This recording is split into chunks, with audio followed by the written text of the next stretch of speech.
Hand over to Charlotte, and she's just going to introduce herself while I get her slides up. Thank you, Sally. So, hello everyone, nice to meet you all. I'm Charlotte from Ringrose Law Solicitors. I'm a solicitor who specialises in children law and also domestic abuse. So in terms of children law, I mainly deal with child arrangements issues between parents. So hopefully you can all see my slides now. Sorry, Sally, do you mind just moving on to the next one for me?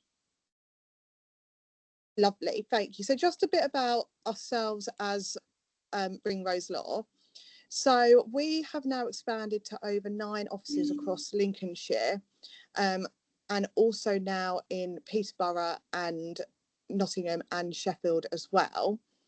So in terms of staff, we have 160 staff across all these offices. 30 of those staff are in our children team and also another 15 in our family team. So you can see from the slide that we've been shortlisted in 2024 for the Children Law Team of the Year at the National Family Awards. We do offer other services. So, for example, you can see not just children and domestic abuse, but also wider services, including wills and probate, personal injury, and medical negligence. Sally, do you mind just moving on for me? So you can see those are a couple of nice bit of feedback we've received from our clients. However, the purpose of today, and for me being here today, is to talk about domestic abuse. Sally, do you mind moving on to the next one? Thank you. So like I said, the purpose of me being here is to try and raise awareness of domestic abuse in the communities, specifically smaller village communities, to also understand the different types of domestic abuse, because domestic abuse just isn't physical abuse anymore, but also to try and understand what we can do as solicitors to help people in these situations, and also the law on domestic abuse and how people can be protected.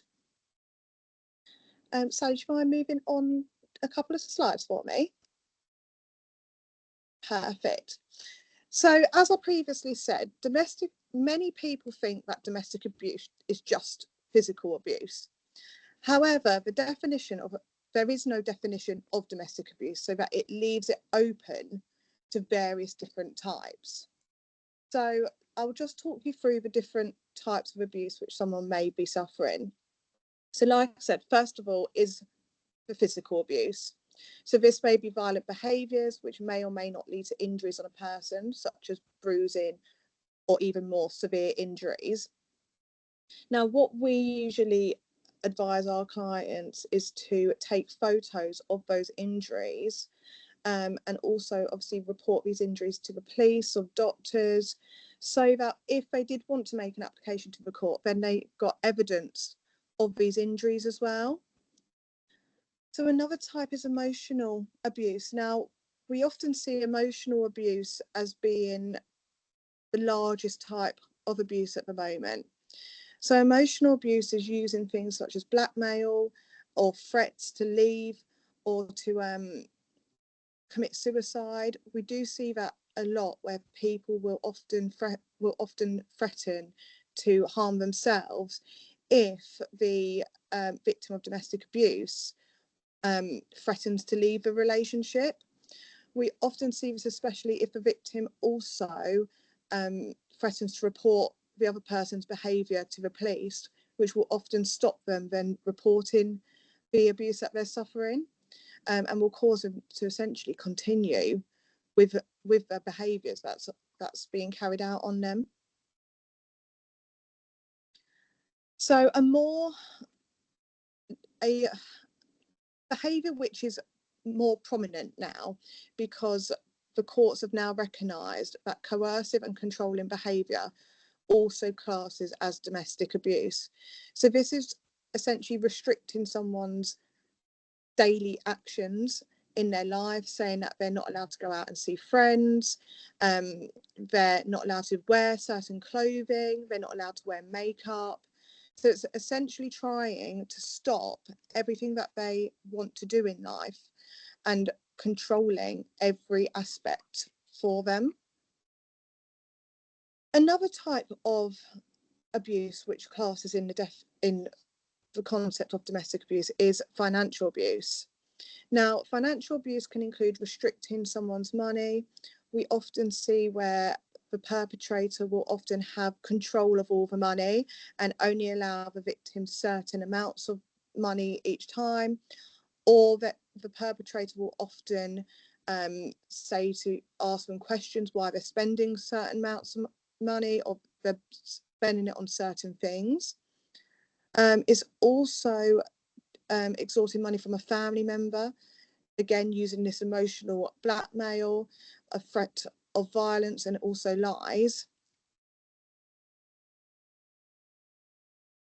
Just moving on, another type of psychological abuse. So this is essentially abusing someone's mental health. So using psychological tactics or mental cruelty to make someone feel hurt, depressed, scared, or even trapped and lacking confidence.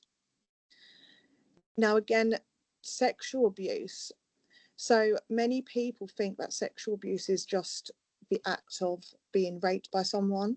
Now, that is not correct. So sexual abuse can include any unwanted sexual activity of any sort, so unwanted touching, also being coerced into having sexual intercourse with someone against someone's will. So like I said, sexual abuse isn't just restricted to that one thing. Another type is social isolation. So what many perpetrators we see is starts off with trying to isolate someone from their family and friends.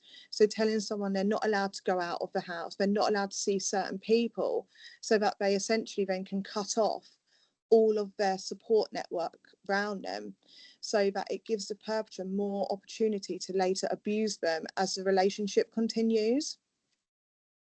And finally, verbal abuse. So this is calling someone derogatory names, undermining them, shouting at them, making them essentially unhappy by the words that they're saying to them. So as you can see, domestic abuse covers a wide range of different behaviours. It is not just physical abuse, which we see that most people think that if you're being physically harmed, then you are a victim of domestic abuse. So I think nowadays there needs to be this big emphasis on the fact that emotional abuse, it does class as domestic abuse.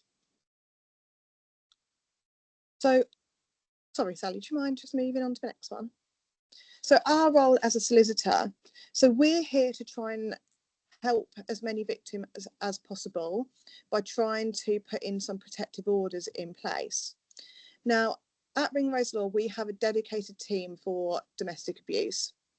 Now, how we operate is that we receive referrals from different domestic abuse agencies, such as LDAS, and also we are in work with the Domestic Abuse Alliance and NCDB, who will often send us referrals. Now, the protective measures we offer are non-molestation orders and occupation orders, which I will go into a bit more detail in a moment. But stemming from domestic abuse, often children get caught up in it as well. So when parties separate, many people need advice on their children matters. So as you can see on the slides, we deal with child arrangements, specific issue orders, and also privacy steps orders as well.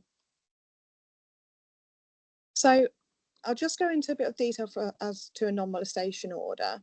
So a non-molestation order is a court order which prevents someone from contacting someone, harassing them, pestering them, and also a zonal restriction can be put in place, so preventing someone from going to someone's property. Now, when we make these applications to the court, you can either make it without notice or on notice. So without notice is where the perpetrator isn't made aware of the initial application. Now, to get a without notice non-molestation order, there needs to have been a significant threat of harm or abuse, or actual harm and abuse within the past couple of weeks. Now, the threshold for that is really high. And what will happen is that we will make that initial application to court, and our client will attend court with a legal representative, and then the judge will decide whether to grant an order or not. Now, with a non-molestation order, as soon as the perpetrator is made aware of that order, the order is active. So a non-molestation order now comes with a power of arrest as well. So what that means is, if the perpetrator was to breach any of the terms of the order, then the victim must report that to the police, because it will be a criminal offence. And the perpetrator could be fined, could be arrested, then fined or imprisoned for up to 5 years. They usually last between 6 to 12 months, but they can be longer depending on the circumstances. What we usually advise is, if what we call in these proceedings is a respondent, if the respondent does breach the terms of the order, then come back to us, because then we can look at extending the order as well. So just so that I can clarify some terminology for you, in these proceedings, we deal with the applicant. So the applicant is the person making the application, so that's the victim of domestic abuse, and the respondent, so that's the perpetrator. Now, if we were to make the application on notice, all that would mean is that the respondent would be made aware of the application, and both parties would have to attend court at the same time for the court to consider the application. Now, the respondent essentially can say whether he agrees with the application, or he wants his day in court and wants to fight against it. So we'd have to go to a final contested hearing at that point. Now, the other type of protective order is an occupation order.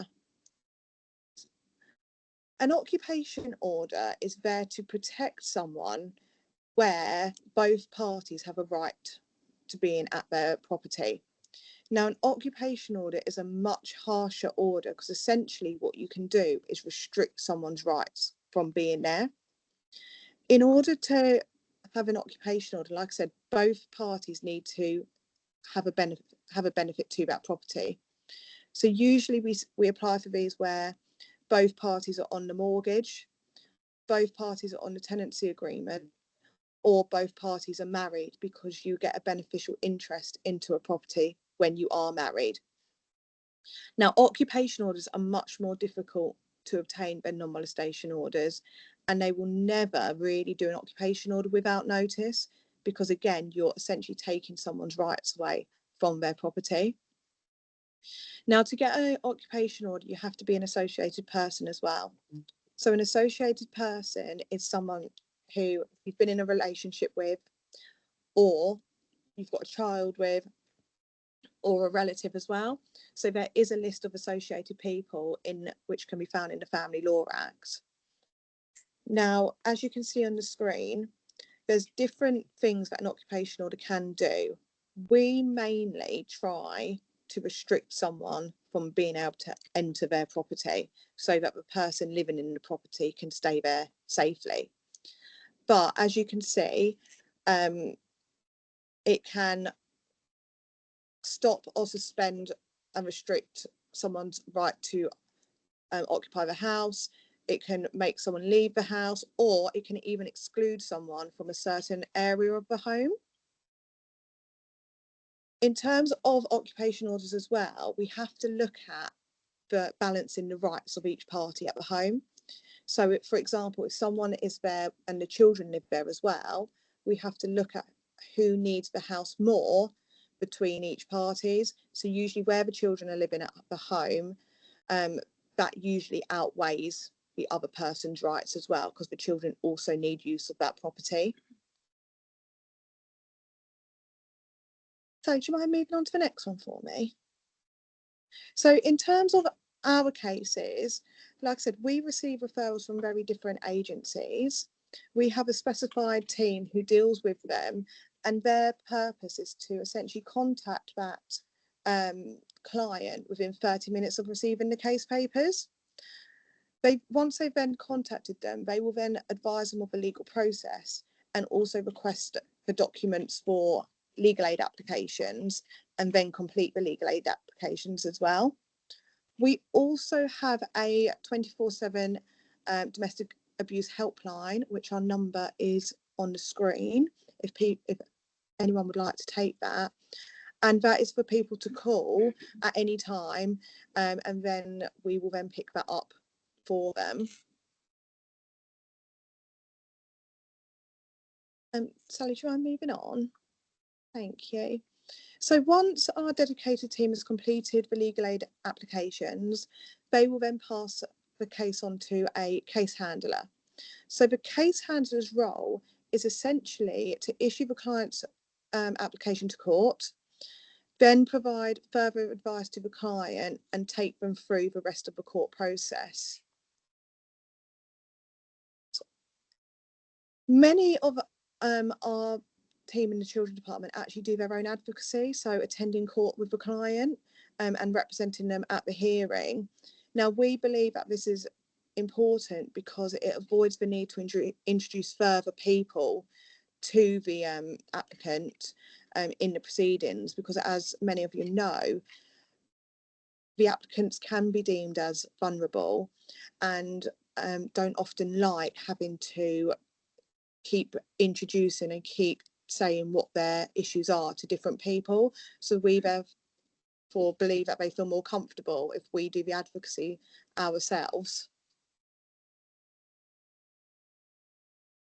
So I'll just give you a brief overview of legal aid.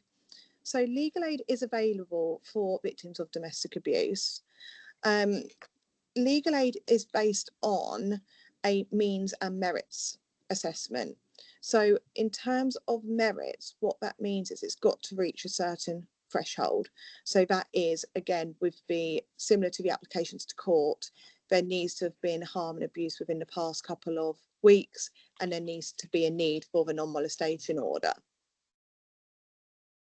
In terms of legal aid, we do ask various initial questions just to see whether someone is eligible.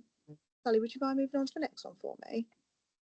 So these questions are whether someone receives any benefits, whether they are employed, whether they rent or own their property, whether they have any savings, whether they own a car, and whether they receive any financial support from someone else. So the answers to these questions will then essentially establish whether someone is eligible for legal aid funding.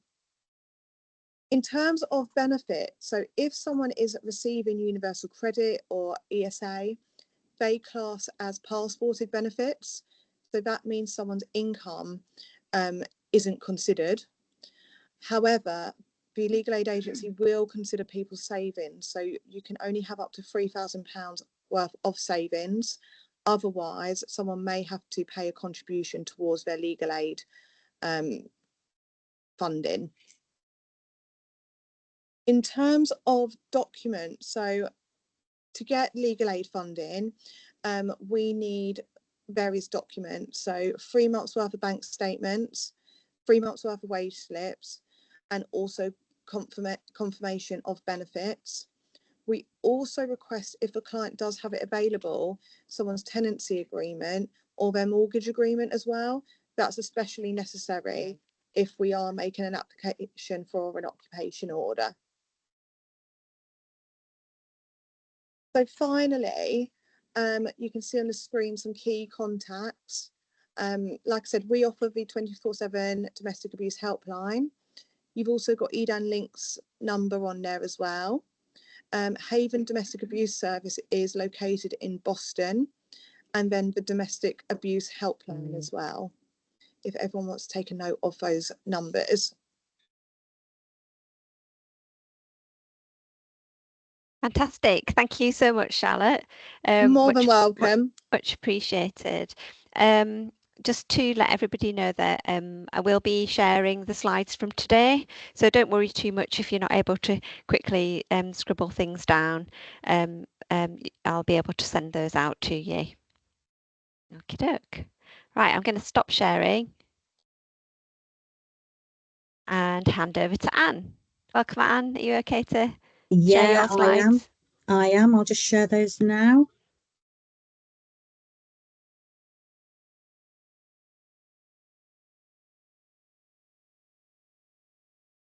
Hey, can everybody see that? Is that coming up? Oh, let's look. Yeah, can everyone see that? Yes. Brilliant. Okay. So, hello, everybody. My name's Anne Cantor. I'm one of the senior managers at Eden Links. Eden Links is a domestic abuse charity that has been going for 25 years. We're commissioned and funded by Lincolnshire County Council, and this last contract, they branded that the funding in the name of LDAS, which is Lincolnshire Domestic Abuse Specialist Service. So if you see Eden Links and you see LDAS, just know that we are one and the same.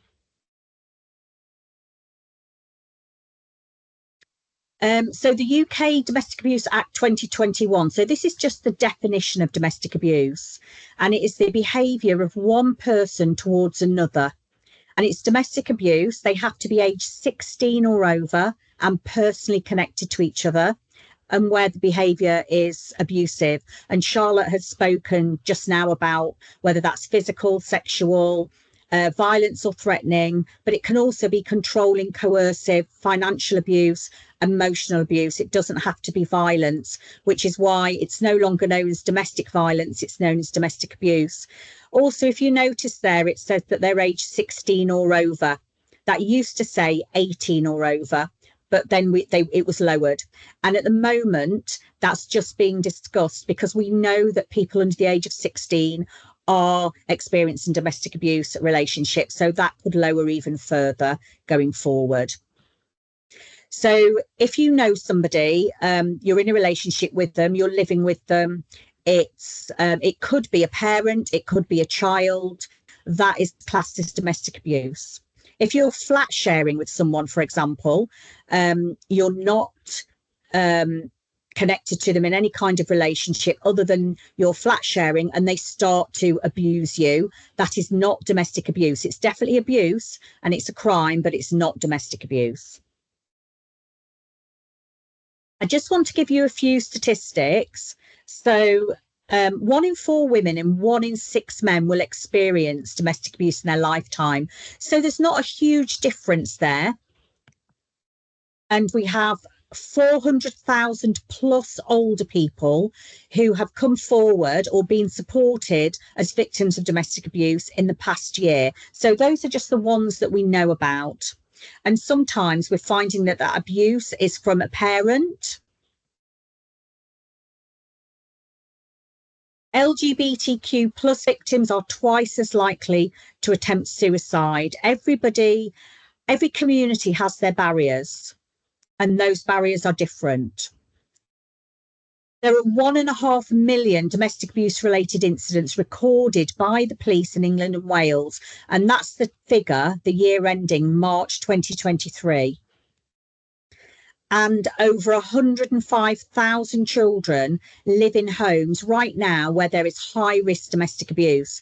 And we put domestic abuse into 3 risk categories: standard, medium and high. And those figures on those children are only from the high risk. You know, there is more cases being looked at that are actually medium and standard. So that just gives you a very small insight into how many children are being exposed. And on average, 2 women a week are murdered in the UK. And this is where we're finding the big difference. So in 2023, there was 18 men that were murdered by an ex-partner or a partner, and there's 2 women a week. And those are the ones that are murdered. What they're now looking at as well, they're taking into account those that take their own lives because they don't feel there's a way out. And the statistics show that they believe that those figures are between 3 and 10 women a week. So all of these stats, they are not high. And, you know, these are the ones we know about because domestic abuse is a secret. So there's a lot that, you know, where people's voices aren't heard and we don't have those numbers. And, you know, just to bring it right home to this county, because it's happening here in Lincolnshire, Holly Bramley, who was from the Holbeach area, she moved to Lincoln, lived with her husband there. When she decided to leave, he killed her. So though that is the really high risk time when someone's thinking about leaving and they've told their partner, or their partner believes that they're losing control, when they leave, and normally up to 6 months afterwards, those are really high indicators where there could be some serious harm or death occurring. So I just want us to have a look at what support do we offer. So the first thing that would go to is the universal offer of support. This is our website. Anybody at all across the world can access this website. It's full of domestic abuse awareness. So if you wanted to look at what the red flags are, early warning signs, you can have a look on there. You know, there's words branded like gaslighting, love bombing. All of those are explained on that website. There are empowerment workshops and courses that anybody can do at all. You don't have to be in our service to do them. There's a professionals page, because we know there's a lot of professionals that are having disclosures from people. There could also be, you know, any one of you on here today could be worried about yourself. You could be worried about a neighbour, a family member, a friend. You can go on there and get lots of information. There's a course called the SAFE course on there. And if you do that, that will take you through a relationship and you'll have light bulb moments. So if you know somebody who's just not sure whether their relationship's abusive, or they're not maybe acknowledging that it is, it might be worth them just having a look at that SAFE course so that it will validate what's happening to them. There are options to refer in on this website as well. So you can do that online. You can do it as a self-referral for yourself. You can help somebody to self-refer in, or you can do it as a professional. There's a chat function, so you can just ask us a question and we'll get back to you. And there's our phone number, so you can give us a call whenever you need to. We've also got pages for children and young people. So that's about helping them to keep safe, explaining what they might be feeling. So there's a lot of information in there, and there's a QR code. As Sally said, you're going to get these slides, but if you click on that QR code, that will take you straight to the website. On the first page, when you get to it, it says quick exit. There's a big box that says quick exit. So if you have to get out of there quickly, you can just press that and it will go off your screen. So it mentioned on here about a phone number. So if you wanted to call us, you'd come through to our support hub. Now, this is the initial contact for anybody who wants to talk about domestic abuse, who wants to refer in. They are highly experienced workers at the end of those phones, okay? You can have a one-off conversation. So if you are worried about somebody, then you can call them and just say, look, I'm really concerned about my neighbour. This is what's happening. What could you advise me to do? What do you think is the best approach I could take? If you're a professional sorting somebody, you've got a case and you're just thinking, I don't know where I'm at with this. I need some advice. You can ring us up. And if you're experiencing domestic abuse yourself, so you can come into our service for more support. But sometimes that doesn't always feel the right time. So, or you might, as a professional or someone supporting somebody else, feel that you're not able to encourage them enough. They don't want to engage. Just ring us and have that one-off phone call. But that's where you're going to refer in. So as an adult coming in, a non-abusive adult, you would get a worker. That's a one-to-one worker, and you would work with them for up to 12 weeks. You don't have to work with them as long as that. You can leave the support at any time you like. It's voluntary. When you first come in, if you get a worker, it doesn't mean to say you have to stay with them. You can just say, I don't want to have any more conversations, and go. But we do a holistic approach because we know everybody's different, and we look at your individual situation and support you around that. So that's that practical and emotional support. Sometimes it might involve housing options. It might involve legal options, as Charlotte explained, the legal options for safety. And we can book those legal appointments as well. We will always look at safety planning, and actually on that website that I've just spoken about, there is safety planning in depth on there, and there's PDF copies that can be printed off as well. So they're for different events, so you can have a look and see, right, where am I at right now? And that's what we're going to do. If you have that one-to-one worker, that safety plan can change. It's flexible, and we'll look at where you are right now. We will continually risk assess you. So that is a constant thing while you're in our service. So once you've done all that initial work, and we work on what do you want to prioritise, a question we ask, what do you need from us and how can we help you? So we're very service user led. We will just go at their pace when they're ready. And then once the worker's done that work, they will refer them on to the recovery support. And this is online. So it's every week, every Tuesday, 1 till 2, and every other Tuesday, 7:30 till 8:30. And we will go over empowerment workshops, and there's discussion, a chance for people to meet others.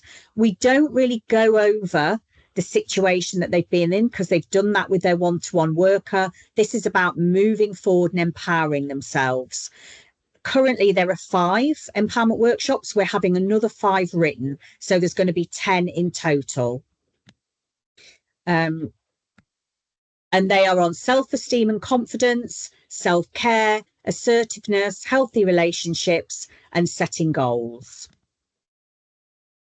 And we also support the children because we know that children are also classed as victims of domestic abuse, even if it's not directly at them. They're living in a household where the environment has domestic abuse, then we recognise them as a victim as well. We work with 5-year-olds and above. That's one-to-one support work. We have to get consent off the parent that's come into our service, and we also do family focus work. So we'll work with the children and the adult as well, so that we're actually looking at building bridges and building some more connections between them. There's the child and young person's manager runs a course for the parents only, and that's about looking at things and understanding the child's perspective. Why is the child acting out? Why have they become withdrawn? How do you respond in the best way to make that child feel safe, feel validated, and actually just for that parent to understand the effect of the trauma on the child? We aren't counsellors, we don't do counselling, but you know, it's more practical work and active listening. Now, of course, we mentioned high-risk cases earlier, so we will always assess those standard and medium cases to stop them from going into high risk. But if they do, they'd be referred to an IDVA, which is an independent domestic violence advocate, and they will do exactly the same work, that one-to-one support that's practical, that's emotional, that looks at the legal and housing options, that will signpost where's required, that will send on to recovery, that has their own child and young persons worker. For about the last 9 years, that worker in particular is social worker, qualified and trained. So, you know, there's a lot of knowledge there. But on top of that, we have a core IDVA. So if there's a criminal case or there's a civil case where they're looking at going to magistrates court with a non-molestation order or an occupation order, just as Charlotte explained, and they need that emotional support, then that core IDVA can go with them. We're not legal. We don't have legal qualifications. This is purely emotional support, but we understand the processes, so we can help them to feel more at ease by explaining those processes. but also, so my team, I manage the outreach engagement team, and we go out into the community because we need to make sure that everybody's aware of what's happening. If we can get to somebody in the community, they will know perhaps someone where there is domestic abuse, and they can signpost them to us. So what we're doing, because we actually, as a service, we can't fix domestic abuse, and we need help because we all need to work together to try and provide this kind of support, so people know they've got somewhere to go to. So LDAS, they're not our groups, but we are supporting agencies who have wellbeing groups. So these aren't domestic abuse groups, they're wellbeing groups, and we will support them however they need us to, but we will also go in there and deliver the recovery empowerment workshops as well. This link down here, this is on our website, and it will take you straight to the list of those groups. There's 37 currently on there. They are growing all the time. They're up to date. And there's the contact details of the leaders, so that you can let them know that you'd be interested in going, or you know someone that's interested in going, and they'll tell you where it is. All of those leaders of those groups are DA champions, domestic abuse champions. So this domestic abuse champion, it's not a role within LDAS. It is a piece of training that I wrote, and I wrote it based on what I felt where there was a gap. So over the last 9 years working in domestic abuse, I've worked with many professionals, and I felt that people needed more confidence to know what to say. They needed to know how to approach and how to respond safely when somebody either disclosed domestic abuse, or they felt that there was domestic abuse and they were concerned about someone. So it also, this training supports somebody to really understand the perspective from someone who's experiencing that abuse. So, you know, I've many times heard the phrase, if it was that bad, they'd leave. This training, it gives an answer to why they don't leave. It really helps you to get where that person's at. And if you can get where they're at, you're better equipped to support them to respond and understand. So if anybody's interested in that training, it's free. Just email at da.champions@ldas.org.uk. Again, these slides will come through to you. So I mentioned this DA champion training. The next one is on the 1st of October. It's at Sleaford. It's on a first come first serve. We have got over 400 people registered to attend. We can only fit 150 into the venue, so it's first come first serve. So if you are interested and your name goes on there, when you get that invite, make sure you book it within the first week, because they all sell out within the first week. If you want any more training, Lincolnshire County Council have a domestic abuse training team. Neil Bontoft, he can share with you any face-to-face or online training that they currently have that you might be interested in, whether it's for you personally or your work. Again, there's that number. So any professionals out there, or anybody, in fact, that needs support, just ring that number for our support hub. Look at the professional page on the website. And just don't be on your own. We're always there, even if it's for one conversation. We are always there to support anybody. Hey, that's me done. Thank you, Sally. I'll just unshare. Thanks very much, Anne. That's really comprehensive.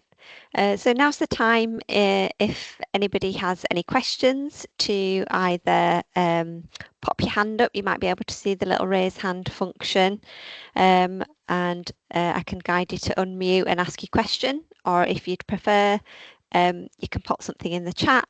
Also open to just any comments if there's not a particular question that you want to ask. And we do have just a comment from Judy in the chat, which mentions another type of emotional abuse being gaslighting. Is that something that you can explain, Anne? Yeah, definitely. Sorry. When you're to be gaslighted, the easiest way to tell you as well is to give you an example. Okay, so if you imagine this scenario, and somebody comes in, so you've got a couple, one of the couples is walked in the room and they perhaps put some keys down. Okay, there could be, let's say for the sake of it, it's a red shoe key ring, and they put it down and the other person thinks, what's that key ring? Don't recognize that key ring. Why have they got that there? But they walk out the room because they're in the middle of something, and when they come back, the key ring's gone, and they say to their partner, there was a key ring there with a red shoe. Who does that belong to? And the partner goes, what key ring? What are you on about? There was a key ring there. I saw it. No, you didn't. I did. No, you didn't. You're going wappy, you are. Honestly, you're starting to see things now. And that's examples of what actually has happened. It's been shared with me. That's just one example. So what they do, gaslighting, is about making somebody feel that their truth is not the truth, that actually the things that they're thinking aren't real, they're not right, that their opinions don't matter and they're not worth anything.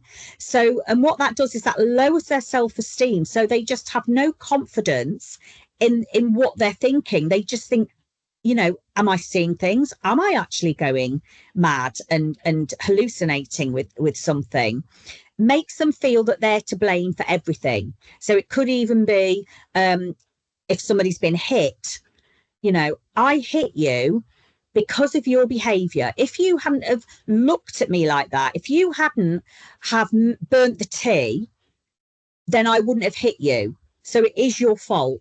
That's gaslighting, making you believe something that's not true, making you question yourself. Does that help? Yeah, certainly for me.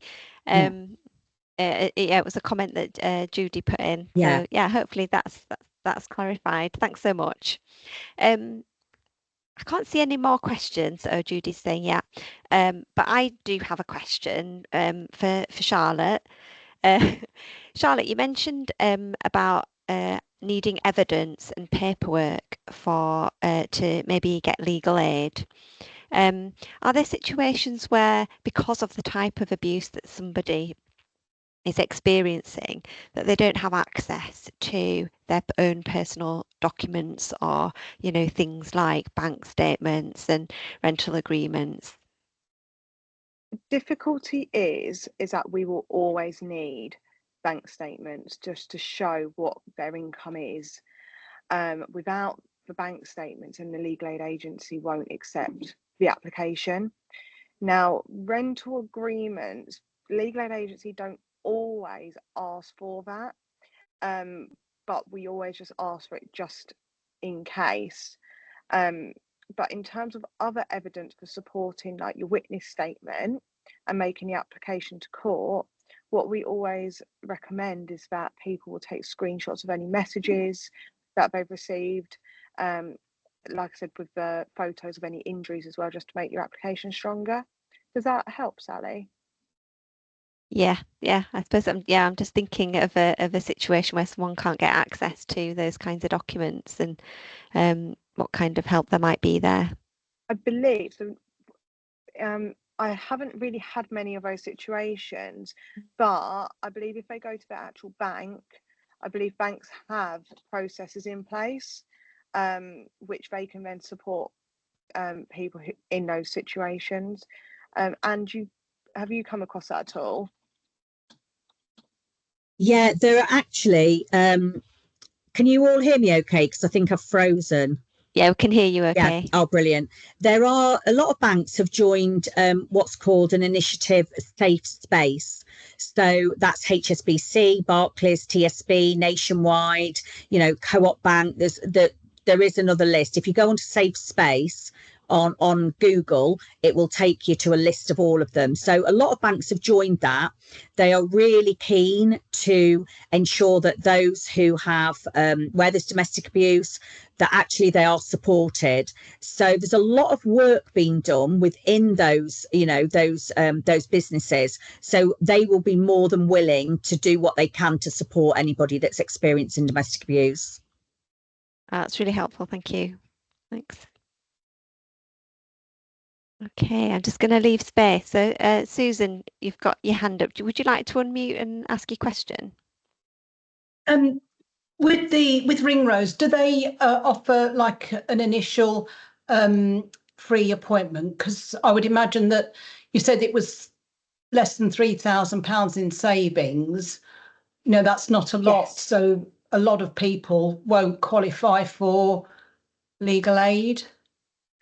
Yes, so most of our individual offices offer a 20-minute free appointment. So certain offices, so I believe Lincoln, what they do is they'll have a free clinic at the end of their, I believe it's every last Friday of the month. However, other solicitors like myself, I will just take on that initial free 20-minute appointment whenever it's needed, because I know that some people can't wait until the end of the month. Just so that you are aware, in terms of people who isn't eligible for legal aid, we do provide fixed fees for non-molestation or non-occupational applications as well. Okay, thank you. Okay. Thanks, Susan. Anne? Yeah, can I just add to that if anybody comes into our service, we have, including Ringrose Law, we have the solicitors in Lincolnshire where there is legal aid available. We've got appointments that we book for them, and they're all free 20-minute calls. So, for example, I know Ringrose Law will do a Thursday. So we have different days. Some of them will do 2 days a week. So we would actually put them in touch, and we have our own booking sheets that go through. So that's a weekly thing. So say they came in on Monday, we'd look for somebody on the Monday or the Tuesday to try and get them in as quick as possible. Okay, great. I hope that's helpful, Susan. Thank you. Thank you. Any other questions or comments? No?